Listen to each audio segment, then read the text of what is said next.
এই বলবার দাও, তোমার বাবাই খেলতে না করছে। তুমি কিছু মনে করো না, আমার ছেলেরা ওর মায়ের মতো একটু বেশি রাগি, তাই মাঝে মধ্যে ওরে আমি হাফ পাগল বলি। দেখলেই বোঝা যায়।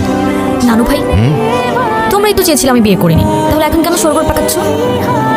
হ্যাঁ, আমি তোমাদের পছন্দ মতো বিয়ে করিনি, তাই বলে আমার জামাইকে এইভাবে অপমান করবে? এটা কিন্তু একদম ঠিক হচ্ছে না নানু ভাই। বাদ দে তো, এইসব একটু একটু হয়। আয় নাচ জামাই রে, উপরে আয়। চলো চলো।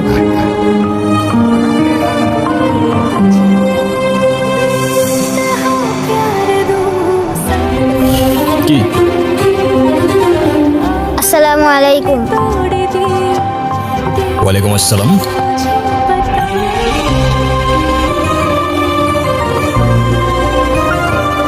ভালোবাসার মানুষ তখনই সুন্দর যখন সে আমার আপন মানুষেরও ভালোবাসার মানুষ হয়।